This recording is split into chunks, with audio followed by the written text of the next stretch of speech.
Bienvenidos una vez más al canal de estructuras de Sergio. Hoy vamos a predimensionar una celosía. Lo vamos a hacer de tal forma que vamos a establecer una clara similitud con una viga biapoyada. El objetivo del vídeo de hoy será obtener cuáles son los esfuerzos en los cordones superiores e inferiores de la celosía y también determinar cuál es la sección resistente de la última diagonal, que es la encargada de resistir el cortante máximo. Sin más dilación, vamos a empezar con el vídeo ya. Como indicábamos en la introducción y en un caluroso día en Madrid, hoy vamos a dimensionar o predimensionar una celosía o cercha. Como veis en el ejercicio que tenemos planteado hoy, tenemos una celosía que está apoyada en unos pilares del tipo HB con una longitud de 30 metros y en la que va a estar solicitada a una carga permanente de 60 kilos por metro cuadrado, una sobrecarga de mantenimiento uso de 1 kilopascal y la separación entre celosías o pórticos es de 6 metros. En las celosías es común que la carga de las cubiertas o de los faldones que carga sobre ella quede distribuida por una serie de correas actuantes sobre los nudos de la estructura. Pero en este predimensionado lo que podemos hacer es tratar la celosía como si fuera una viga que reparte carga uniformemente a lo largo de su directriz. Entonces, subiendo esas cargas que indicábamos anteriormente, la carga lineal a la que va a estar sujeta la celosía, solo vamos a tener en cuenta las cargas gravitatorias y, por supuesto, mayoradas. Vemos que seguimos esta operación y obtenemos unos 14 kN por metro lineal. Para el predimensionado de esta celosía tenemos que hacer el análisis estructural y para ello vamos a suponer que la estructura es una estructura simplemente apoyada en estos pilares, ¿vale? Por lo tanto, como cualquier viga, llegar a momentos flectores para una carga uniformemente distribuida nos aportará un valor máximo en el centro de vano,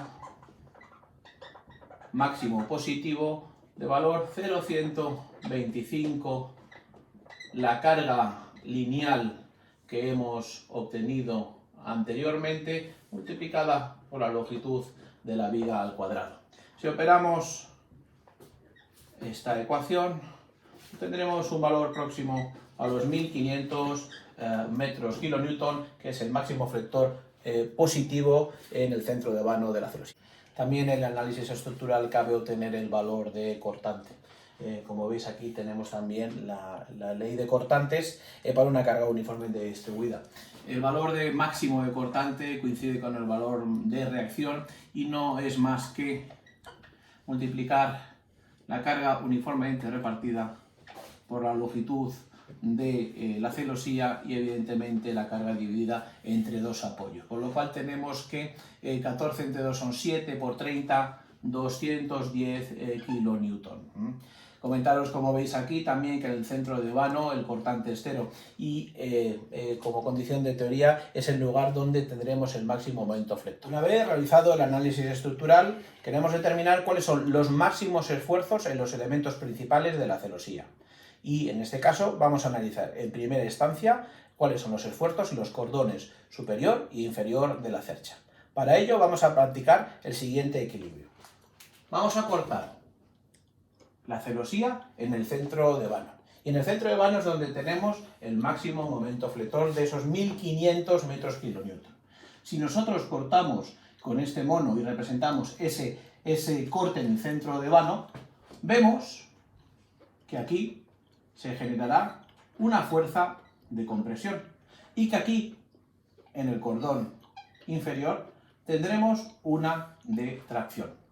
Estas dos fuerzas, que están separadas por una distancia ortogonal entre los ejes de los cordones de valor igual a 3 metros, generará un momento resistente, que tiene que ser mayor que el momento de cálculo MD de valor 1500.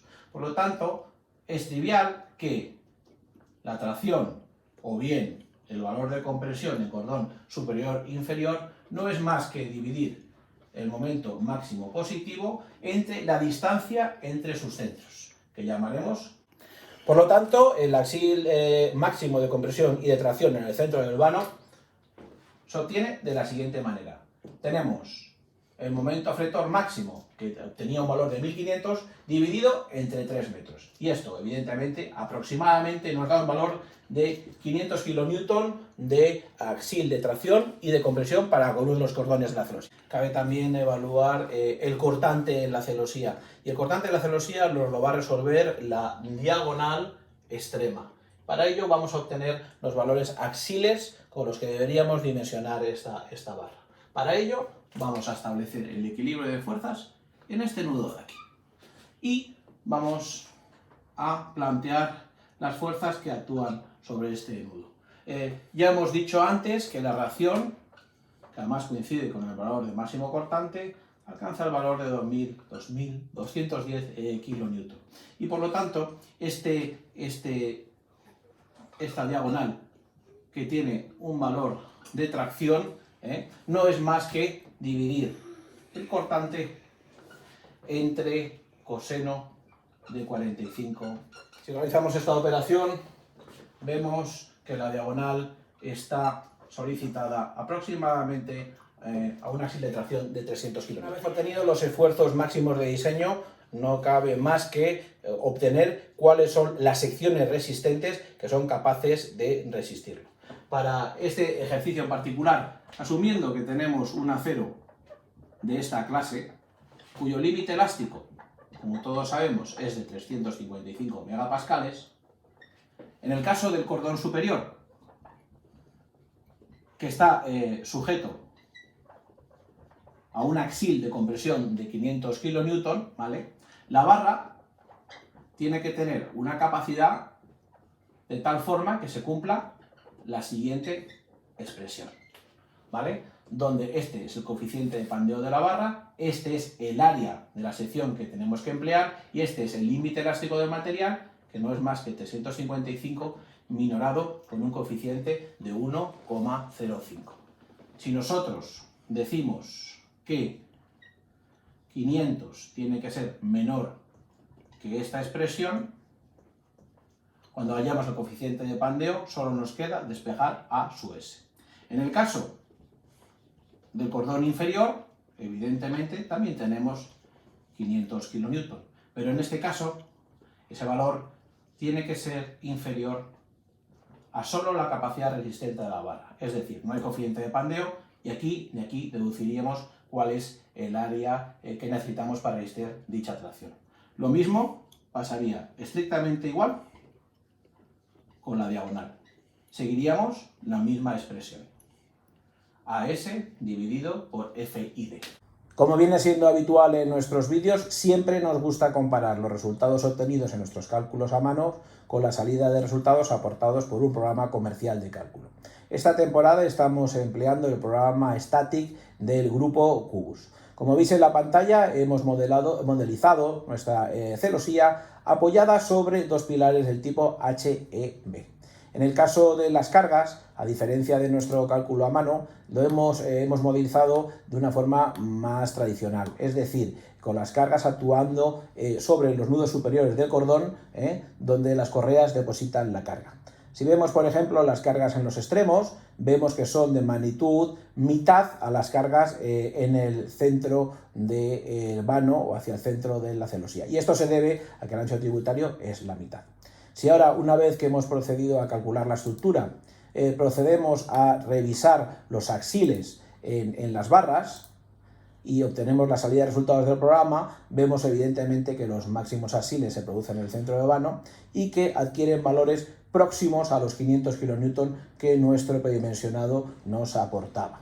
Esas pequeñas variaciones se deben principalmente a la presencia de diagonales, pero si descomponéis las fuerzas veréis que los valores salen exactamente iguales en el cordón traicionado como en el comprimido.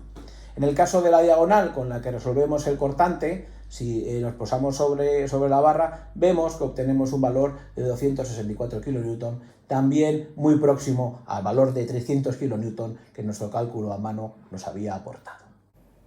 Llegamos una vez más al final del vídeo. Recordaros que es importante suscribiros, darle like y compartir estos posts con aquellas personas que creáis que le pueden ser de utilidad. Recordaros también que a través de mi página de LinkedIn tenéis acceso a un montón de contenido relacionado con el cálculo de las estructuras. Es aquí también donde podéis poneros en contacto conmigo si necesitáis cualquier tipo de ayuda, sugerencia o apoyo. Sin más, os dejo hasta una próxima ocasión. Un abrazo muy fuerte a todos.